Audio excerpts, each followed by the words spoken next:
시청자 여러분 안녕하십니까? 복지TV 뉴스입니다. 정부가 내년부터 모든 공공기관에 임금 피크제를 도입합니다.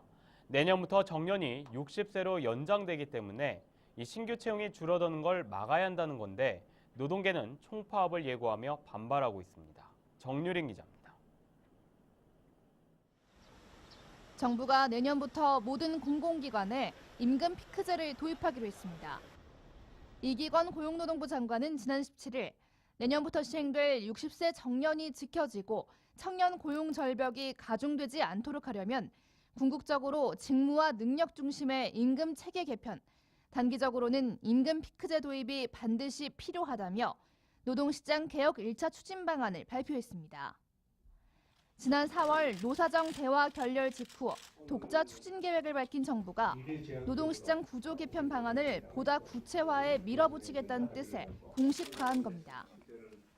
이를 위해 노동부는 현재 56개 공공기관에만 도입된 임금 피크제를 모든 공공기관으로 확대하기로 하고 기업이 취업 규칙을 변경할 수 있게 명확한 기준을 마련하기로 했습니다.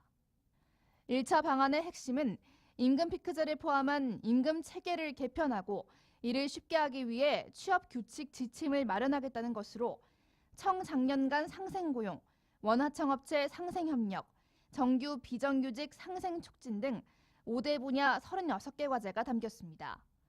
대부분 지난해 말 발표된 노동부 비정규직 종합대책에 포함됐던 내용입니다. 그러나 노동계는 노사가 자율적으로 정할 문제에 정부가 과도하게 개입하고 있다며 반발하고 나섰습니다.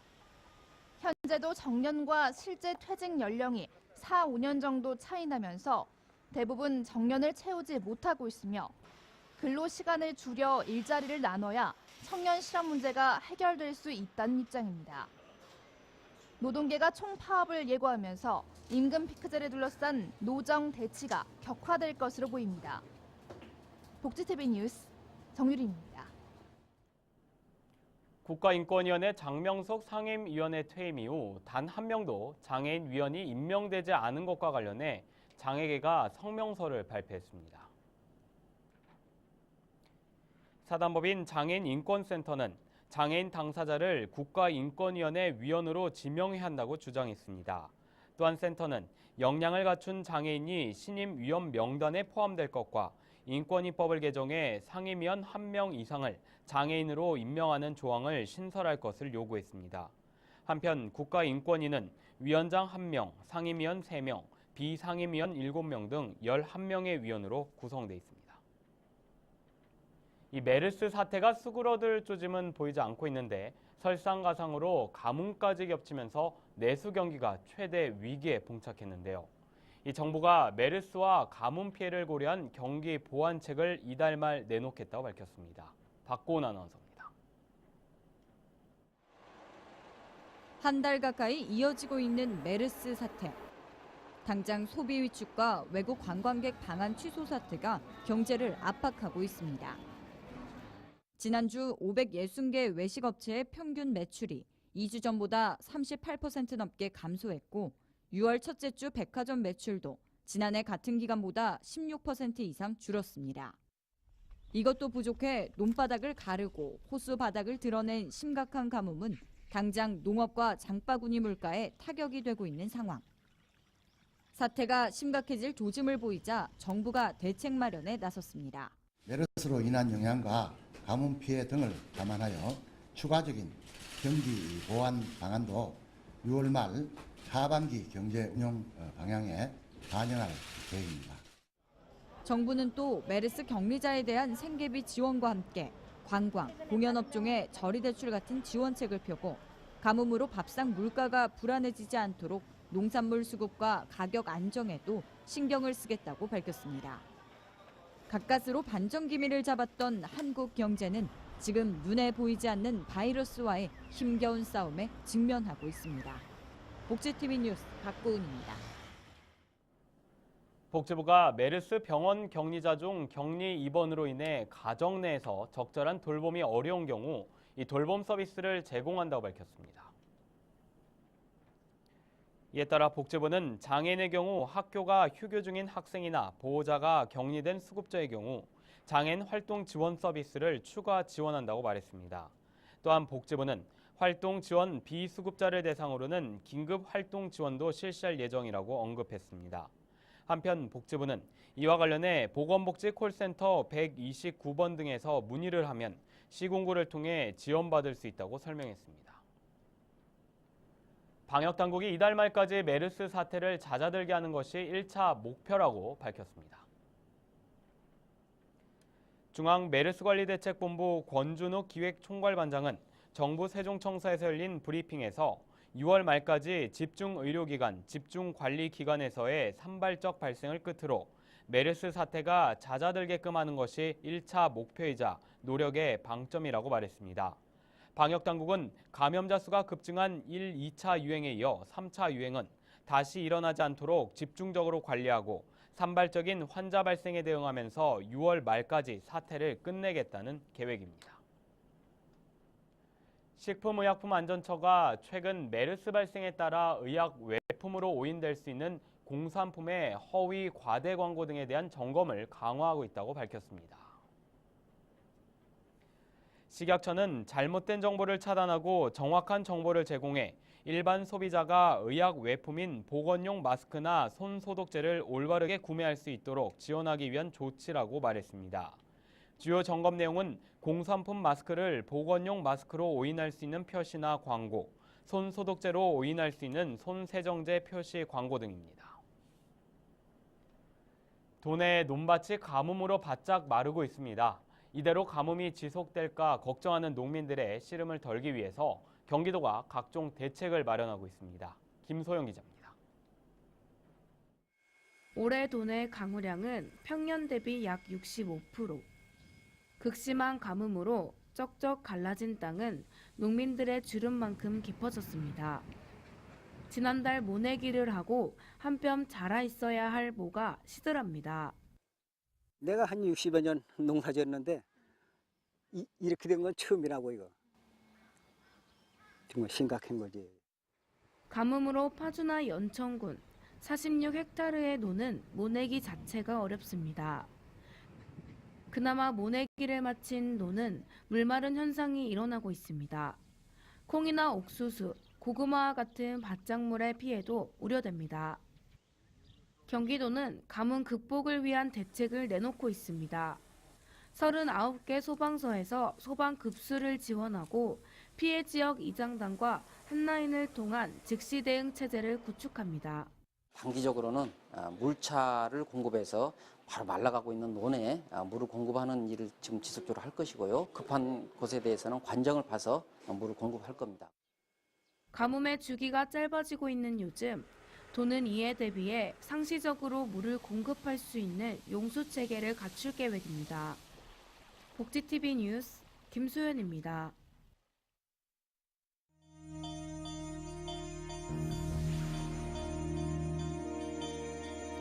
이어서 간추린 뉴스를 전해드립니다. 서울시 장애인 일자리 통합지원센터가 장애인 사무직과 콜센터 취업준비반 2기 교육생 10명을 모집합니다. 교육기간은 한 달 과정으로 교육을 원하는 신청자는 센터 홈페이지에서 신청서를 내려받아 다음 달 2일까지 제출하면 됩니다. 제3회 제주도지사배 전국 휠체어 농구대회가 이달 19일부터 22일까지 4일간 제주시 한라체육관에서 열립니다. 이번 대회에는 전국의 9개 휠체어 농구단이 출전해 풀리그 방식으로 경기가 진행됩니다. 포항시가 메르스로부터 시민 불안을 해소하고 학교 급식소에 안전한 식자재 공급을 위해 포항시 급식지원센터에 대한 위생 점검과 방역을 실시했습니다. 또한 포항시는 센터 종사자들을 대상으로 개인 위생 상태와 마스크 착용 등 위생 상태를 유지할 수 있도록 예방교육도 함께 진행했습니다.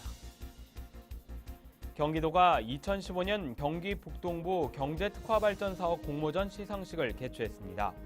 경기 북동부 17개 시군에 성무한 20개 사업을 평가한 결과 파주시가 대상을 차지했고 최우수상은 양주시와 양평군이, 우수상은 동두천시와 고양시, 포천시, 여주시가 차지했습니다. 서울시 약사회 여약사위원회는 노원교육목지재단을 통해 복지 사각지대 놓인 어려운 이웃들에게 의약품을 지원했습니다. 이날 여약사위원회는 영양제와 세정제 등 1,500여 개의 의약품을 전달했습니다. 국가인권위원회 부산인권사무소가 다음 달 12일까지 발달장애 사진전 소곤소곤 들려주는 이야기를 개최합니다. 인권위는 장애인과 비장애인이 모두 바라보는 시각이 같다라는 생각으로 장애인식 편견을 해소하기 위해 발달장애인 사진 동아리 작가들의 시각으로 바라본 사진전을 기획했다고 전시의 목적을 설명했습니다. 한국교통장애인협회는 신도산업 주식회사와 업무 협약을 체결하고 교통사고 장애인들의 일자리 창출을 위해 상호 간의 긴밀한 협력 체계를 구축하기로 했습니다. 한편 신도산업은 도로 안전용품을 생산하는 업체입니다.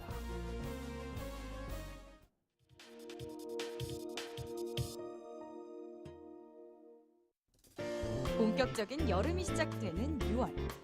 강렬하게 내리쬐는 햇볕으로부터 피부를 보호하기 위해선 자외선 차단제가 필수인데요.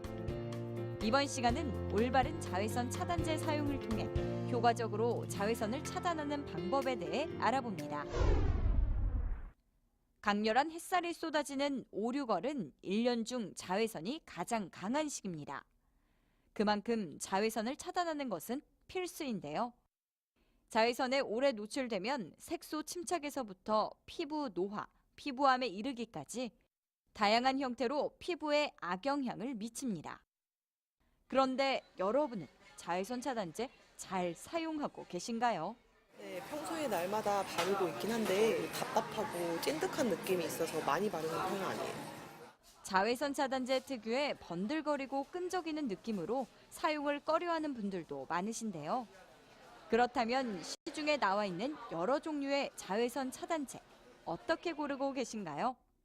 자외선 차단 지수 숫자가 높고 플러스 표시가 많고 번들거림을 조금 줄일 수 있는 그런 자외선 차단제를 선호하고 있습니다.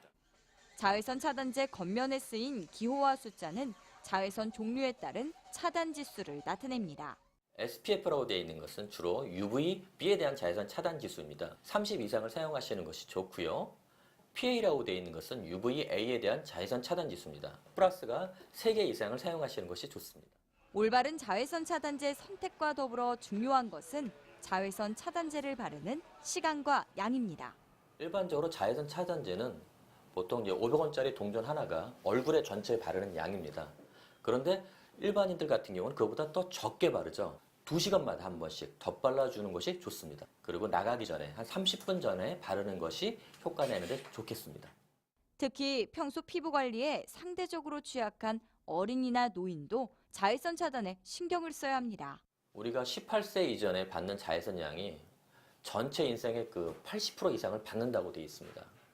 어린 아이들한테도 꼼꼼하게 자외선 차단제를 발라주셔야 되고요.